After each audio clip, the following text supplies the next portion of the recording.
नमस्कार। आपका अखबार के YouTube चैनल पर आपका स्वागत है। मैं हूं प्रदीप सिंह। गुजरात में विजय रूपाणी की विदाई हो गई और भूपेंद्र पटेल नए मुख्यमंत्री बन गए। क्यों हुआ ये बदलाव? आखिर क्या हो गया है कि प्रधानमंत्री नरेंद्र मोदी मुख्यमंत्री बदल रहे हैं? पिछले कुछ दिनों में ये तीसरे मुख्यमंत्री हैं। पहले कर्नाटक में येदियुरप्पा की विदाई हुई, फिर उत्तराखंड में त्रिवेंद्र सिंह रावत, फिर तीरथ रावत की विदाई हुई और अब गुजरात में ये परिवर्तन हुआ है। तो कोई तो कारण होगा। क्या इन मुख्यमंत्रियों को इसलिए हटाया गया कि इनका कामकाज अच्छा नहीं था, या अचानक ऐसे फैसले लेने की ज़रूरत क्यों पड़ रही है? क्योंकि देखिए, कोई भी बदलाव हो, अच्छा बुरा तो बाद में साबित होता है, वो एक अनिश्चितता पैदा करता है। और मुझे नहीं लगता कि मोदी और शाह इस बात को नहीं समझ रहे हैं। फिर क्यों हो रहा है ये? इसके क्या कोई दूरगामी लक्ष्य हैं? निश्चित रूप से होंगे, उस पर बात करेंगे। लेकिन उससे पहले जरा गुजरात की बात कर लें। गुजरात में जब विजय रूपाणी को बनाया गया था मुख्यमंत्री, आनंदीबेन पटेल को हटाकर, बल्कि उससे पहले से शुरू करें थोड़ा सा, जब नरेंद्र मोदी प्रधानमंत्री बनकर दिल्ली आए तो उन्होंने मुख्यमंत्री पद से इस्तीफा दिया और आनंदीबेन पटेल को मुख्यमंत्री बनाया गया। उसका जो मुझे कारण समझ में आता है कि मोदी केशुभाई पटेल को हटाकर मुख्यमंत्री बने थे। मतलब उन्होंने नहीं हटाया था, पार्टी का फैसला था। पटेल समुदाय के सबसे बड़े नेता को हटाकर मुख्यमंत्री बने थे, और जब मुख्यमंत्री का पद उन्होंने छोड़ा तो उन्हें शायद लगा होगा कि वापस सत्ता पटेलों के नेतृत्व में चली जानी चाहिए।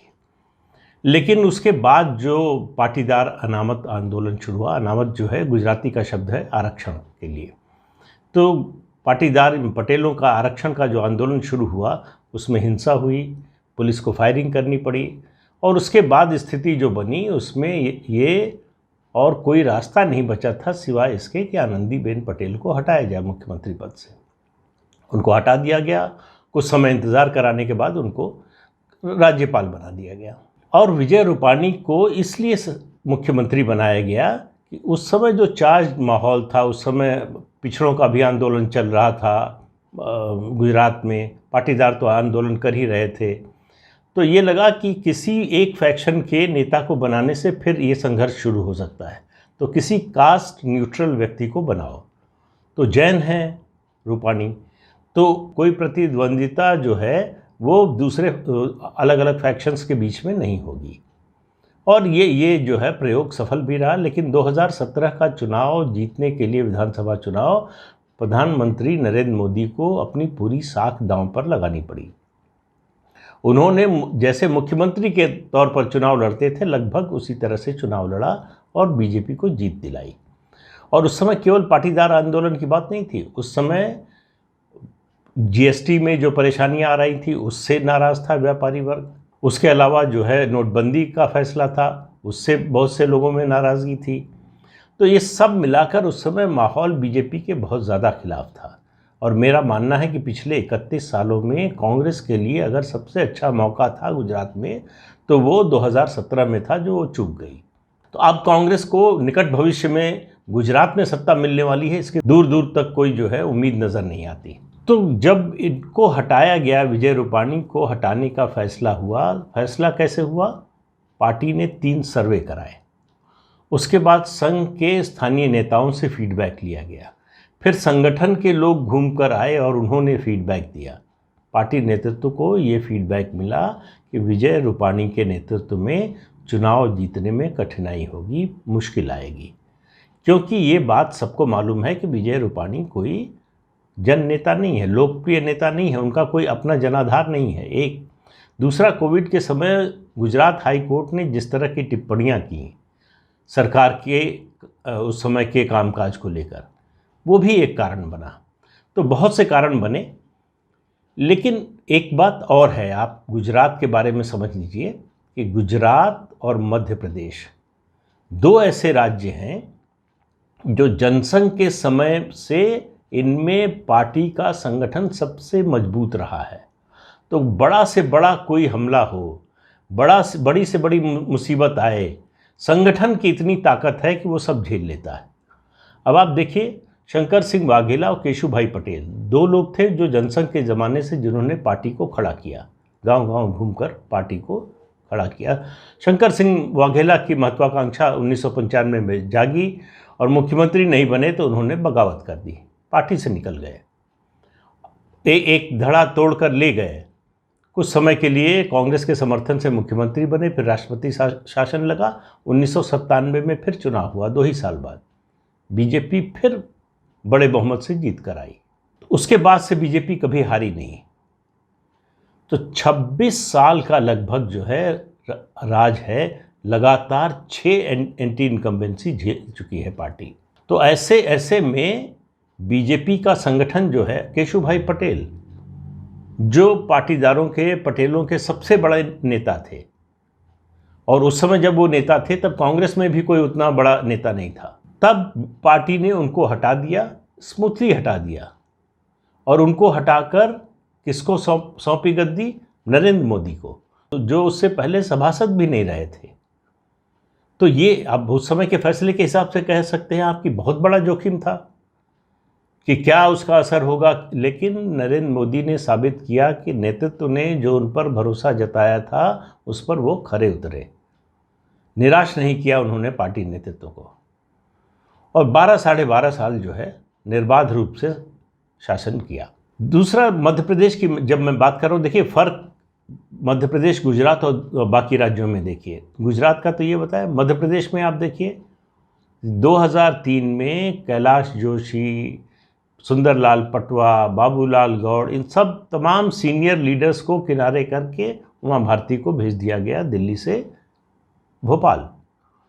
उनको मुख्यमंत्री पद के रूप में पेश किया गया 2003 के चुनाव में, चुनाव जीत गई।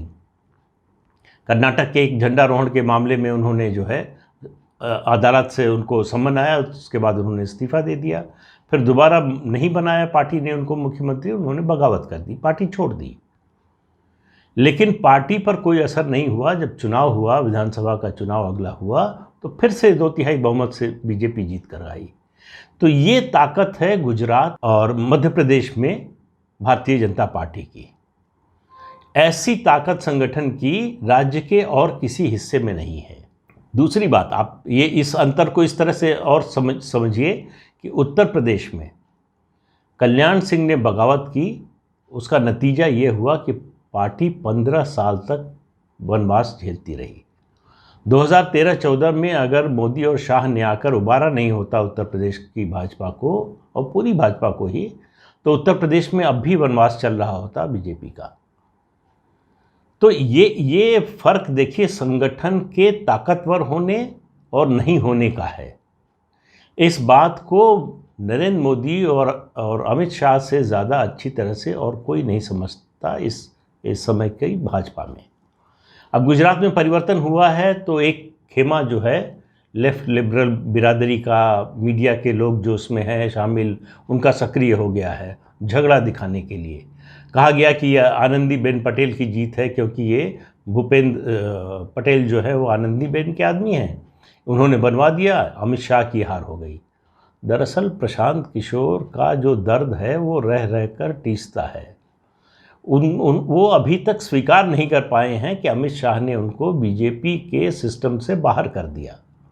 तो इस तरह की खबरें वो प्लांट कराते रहते हैं। इसमें ये भी दिखाने की कोशिश हो रही कि देखिए मतभेद हो गया, प्रधानमंत्री और गृहमंत्री में भी मतभेद हो गया है, प्रधानमंत्री ने अमित शाह की बात नहीं सुनी, जबकि ये सब कोरी बकवास है, इसमें कोई तथ्य नहीं है। भूपेंद्र पटेल वहाँ अहमदाबाद कॉरपोरेशन में रहे हैं, स्टैंडिंग कमेटी के चेयरमैन रहे हैं। 2017 में पहली बार बाई इलेक्शन में जीतकर, जो ये सीट पहले आनंदीबेन पटेल की थी, उनके खाली करने के बाद जीत कर आए और विधायक बने, और पार्टी के मामूली कार्यकर्ता हैं। उनका मुख्यमंत्री बनना कितना बड़ा संदेश है पार्टी के आम कार्यकर्ता के लिए कि पार्टी की नज़र अपने कार्यकर्ताओं पर रहती है और उसके लिए आपको किसी की सिफारिश की ज़रूरत नहीं है। उसके लिए आपको किसी का बेटा होने का, किसी के परिवार का सदस्य होने की ज़रूरत नहीं है। पार्टी अपने कार्यकर्ताओं को फर्श से अर्श तक ले जाती है। उन कार्यकर्ताओं को जो उसके प्रति कमिटमेंट रखते हैं, जो विचारधारा के प्रति कमिटमेंट रखते हैं। तो इससे बड़ा, डेमोक्रेसी में इससे बड़ा संदेश नहीं हो सकता कि कार्यकर्ताओं को ये महसूस हो कि हमारे बीच का आदमी जो है वो सबसे ऊंचे पद तक पहुंच सकता है। तो ये जो काम किया है प्रधानमंत्री ने, वो मैं इस तरह के विशेषण का इस्तेमाल नहीं करता, मास्टर स्ट्रोक या गेम चेंजर जैसे शब्दों का, लेकिन आप समझिए उसी तरह का है। जो भी एंटी इनकम्बेंसी रूपाणी सरकार की थी वो उनके हटते ही उनके साथ चली गई। 1917 में जो कांग्रेस की स्थिति सुधरी थी, वहाँ से 17 और आज 21 में हम लोग बात कर रहे हैं, ग्राफ ऐसे नीचे आ रहा है। उसके बाद से जितने स्थानीय निकाय के चुनाव हुए हैं, जितने पंचायत के चुनाव हुए हैं, जितने विधानसभा के उपचुनाव हुए हैं, 10 विधायक छोड़कर आए हैं कांग्रेस बीजेपी में, वो सब चुनाव में स्ट्राइक रेट बीजेपी की 90% है। तो इससे आप अंदाज़ा लगा लीजिए कि क्या हालत है कांग्रेस की वहाँ पर। 6 महीने हो गए गुजरात में प्रदेश कांग्रेस कमेटी के अध्यक्ष और वहाँ विधायक दल के नेता ने इस्तीफा भेज रखा है हाईकमान के पास। न तो वो स्वीकार हुआ है, न अस्वीकार हुआ है। पार्टी में किसी को पता नहीं कि अध्यक्ष कौन है और विधायक दल का नेता कौन है। और उसकी तुलना में देखिए भारतीय जनता पार्टी की, 1.25 साल बाकी हैं चुनाव में, चुनाव की तैयारी शुरू हो गई है। नया मुख्यमंत्री आ गया है, नया मंत्रिमंडल बनेगा, नए सामाजिक समीकरण बनेंगे। फिर से एक बार संदेश दिया है पार्टी ने कि हम पाटीदारों यानी पटेलों को, पटेल समुदाय जो हमारा ट्रेडिशनल वोटर रहा है, उसको भूले नहीं हैं। उसके हाथ में फिर से नेतृत्व दिया है। तो इस तरह की सोशल इंजीनियरिंग, उसके अलावा संगठन की भूमिका, कार्यकर्ता का महत्व, ये सब चीज़ें आप देखिए जो बीजेपी में दिखाई देती हैं, वो किसी और पार्टी में आपको नज़र नहीं आएगी। अभी कल की ही खबर है, अरविंद केजरीवाल को फिर से आम आदमी पार्टी का राष्ट्रीय संयोजक चुन लिया गया है। जब से पार्टी बनी है अरविंद केजरीवाल ही हैं। ये व्यवस्था बदलने आए थे। ये कह रहे थे कि राजनीति का तरीका बदल देंगे, हम मूल्यों की राजनीति करेंगे, और पद से ऐसे चिपके हैं, मुख्यमंत्री भी हैं। फिर भी डर लगता है कि किसी और को अगर संयोजक बना दिया तो कहीं वो भारी ना हो जाए, हावी ना हो जाए। ऐसे बौने लोग राजनीति में पद पर पहुंच सकते हैं लेकिन कद में बड़े नहीं हो सकते हैं। तो अरविंद केजरीवाल के साथ वैसा ही है। अब देखिए बाकी जो राज्यों में परिवर्तन हुआ, उत्तराखंड में आपको मालूम है कि त्रिवेंद्र सिंह रावत की सरकार बहुत अलोकप्रिय हो गई थी, मुख्यमंत्री खुद अलोकप्रिय हो गए थे, वो लोगों को उपलब्ध नहीं थे, मिलते नहीं थे। उनको हटाकर तीरथ सिंह रावत को बनाया गया, लेकिन महीने भर में ही समझ में आ गया कि गलत फैसला हो गया। अब होता ये है आमतौर पर कि बड़े नेता जब गलत फैसला कर लेते हैं तो उस पर टिके रहते हैं, ये संदेश नहीं देना चाहते कि हमने फैसला किया था और गलत फैसला किया, और उसका खामियाजा भुगतते हैं। लेकिन इस समय जो बीजेपी की लीडरशिप है उसमें ऐसा नहीं है।